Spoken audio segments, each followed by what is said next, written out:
the maiden interview on this radio station. It's the audiovisual segment of this radio, and we're so glad to be here. My name is Inya Ode, and it's my honor and pleasure to have this maiden interview. And I'm so honored as well to have one of the brains behind this particular radio station, and of course, the Legislative Center for Security Analysis in the studio with me. And he is the President of the Senate, the Chairman of NILDS Governing Council, Distinguished Senator Ahmad Ibrahim Lawan, PhD, GCON. Thank you so much for being here, sir. Thank you very much for Great having to have me. you here.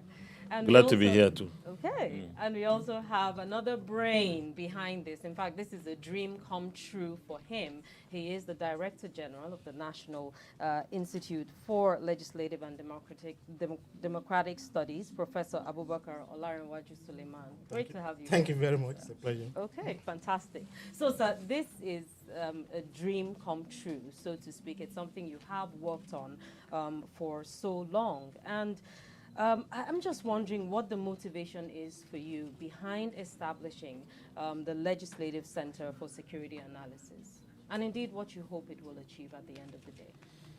Well, thank you very much for this very important and relevant question. I'm happy you asked that because that is the essence of government, actually, to provide security for citizens, and of course welfare comes second.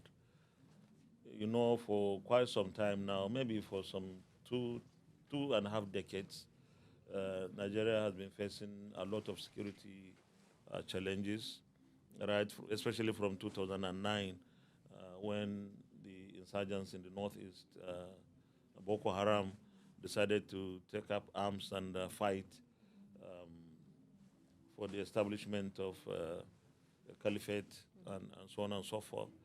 Then the problem was, of course, how to deal with the insurgency in the northeast.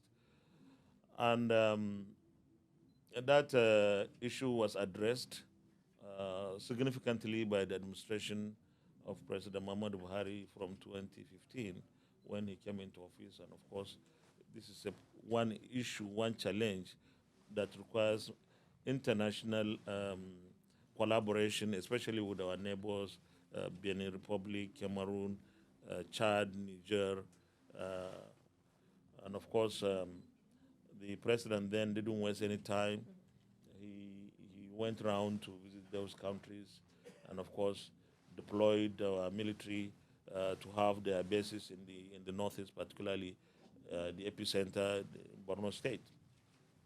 Boko Haram was almost defeated, technically finished with, but of course, new challenges crop up, things that we didn't expect in the northwest, in the north central, and of course, in the southern part of the country, the militancy, especially very quite recently, the issues in the southeast. Any serious government and any serious parliament will continue to think of ways and manners of how to address these critical issues of providing security or improving on the security situation.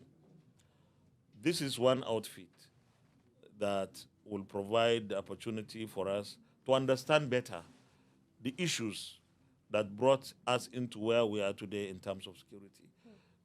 This is one center, in my understanding, that will give us the way out. DG Niels and his team to continue to engage with other similar international agencies across the world to see how they have been effective in what they have been doing since their establishment. Because I know that this is one of its kind in this country. And many security agencies would like to relate with this center. And that means this center must continue to be up and doing, must be efficient, must be effective, if it will have to attract and maintain people or experts that would like to associate with it. We in the National Assembly are looking forward to collaborating or working together with this center. We try to do so many things in support of the executive to fight insecurity in the country. In the Eighth Assembly, between 2000 2015 and 2019, we held so many summits, particularly one national summit that brought all the security outfits in this country, and it was opened by Mr. President himself then to find measures on how to deal with the insecurity in the country.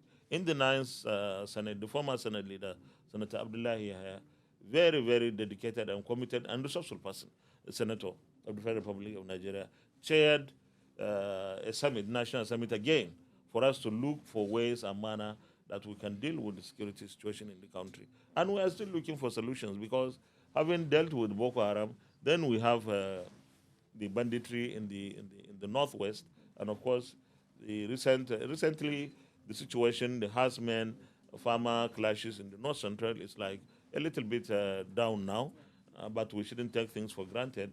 And of course, the situation in the southeast is also improving. So we believe that in the National Assembly, we must continue to rely on this center to give us more resources for us to take informed decisions and come up with legislative interventions that will support the executive in quelling the insecurity in the country. So we are very glad that this has come to stay. And of course, when the director of this center was making his address, Professor Zuburi Dagwana was saying, like Oliver Twist, did he say Oliver Twist? But he said you would ask for more and more support. You don't have to ask. This is our own outfit. This is a National Assembly creation. Fantastic. And therefore it is the business of the National Assembly to fund it. We don't expect somebody in the villa to fund this place. So it's like we will fund NABRO, like we will fund the Public Complaints Commission. This is the way we should fund this center.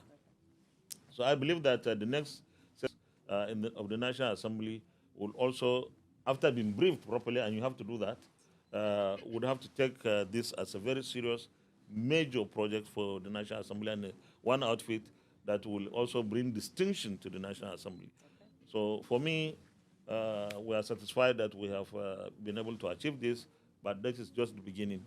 And we pray that this center continues to provide the kind of leadership in this country, because it's the first of its kind, provides leadership in this country and indeed attract people from different parts of the world, especially in Africa, to come and get resources. But you should also look for resources, having to maybe network across the world so that the center grows. And I want to imagine that in the next 5 years, 10 years, you should be out of this place. You should have, is this a building? You should have a bigger building, because you should attract more resources, even outside of what National Assembly will appropriate for you. If you are up and doing, and I guess you will be, there will be so much support from within the country and outside of the country from agencies that want to really support any initiatives about providing security in our country for our people. Amazing. Thank you so much for that fantastic response to all my questions. Great. Okay, no, but we're not done. Let me just speak with Prof. I mean, this is a dream come true for you, establishing the center and also establishing radio. What is that message you would want the radio particularly to convey to the people? I think the distinction is for another thing for them to approve of it. They not just approve of it, they gave us the resources to get it actualized. So tell their story.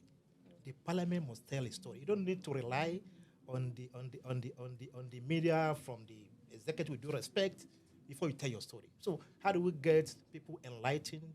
How do we get them informed about lobbying made, about the oversight functions, about the representations, about the key mandate of the legislature?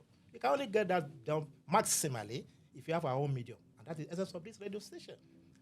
Beyond that, we don't need to wait for election to come on electoral matter. We ought to have gotten this under INEC. Since they could not get it, legislature, the parliament has not taken that lead to say, look, we can do our mandate of having to kill two birds. And I want to believe the Senate President and indeed members of the National Assembly, especially the Net Assembly, they are more fulfilled having this kind of center and the medium in place. It's just normal that people should be happy about this development.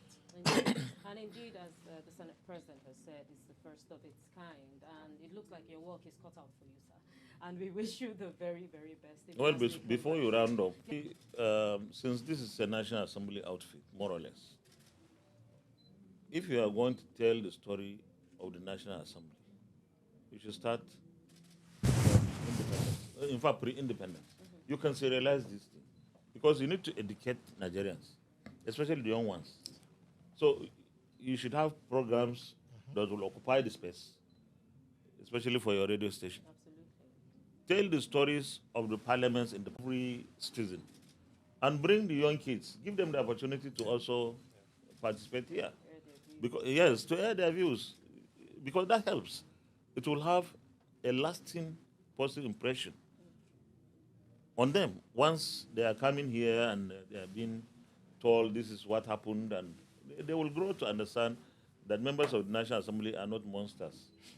Yes, because the impression that many people try to create unfairly, mischievously, is that National Assembly members are no good people. And yet, we are the ones that make the laws that govern everybody. And yet, 4 years, after every 4 years, people will go and queue and vote for people to come to the National Assembly. We are not saying we are saints. We are human beings and we can err, but not deliberately do anything that will harm the citizens that we represent. We want to always do what will make life better. And this 9th National Assembly has done so much to improve on the lives of Nigerians.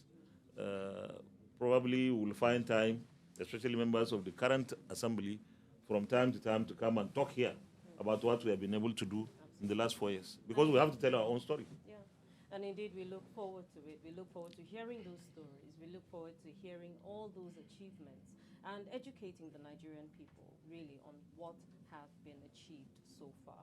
And on that note, we want to say thank you so much, sir, for honoring us on this inaugural interview. Thank you very much. Democracy Radio 104.9. We've been speaking with the President of the Senate and Chairman of NILDS Governing Council, Distinguished Senator Ahmad Ibrahim Lawan. He is PhD GCON, and we're so honored once again, sir, for having you here. I think as part of the legacy of the United Assembly, yes, is the commissioning of harmonious tomorrow too, under his leadership. Right. I think it's very important. Okay, so that's something to look forward to as well. So the National Assembly, the 9th Assembly, has been quite busy, and we're grateful to you for all these projects, and Thank you very much. Thank you very much. Professor Abubakar Olorewaju Suleiman, thank you so much, sir, for being here. The Director General of NILDS, and he has been the brain behind this, and we're so glad that this is coming true for you as well. Congratulations. Thank sir. you very much. Thank you so much. DG, you should be organizing quiz. Bring young boys and girls from different parts of the country. We have quiz, a component of which we normally chair every year. So let them on democracy. Yeah, we key it into this. Just anything that will involve our young people. You know, am I free to go? That's the inaugural interview. We'll be back with so much more. Thank you for staying. All right, thank you. So we can leave now.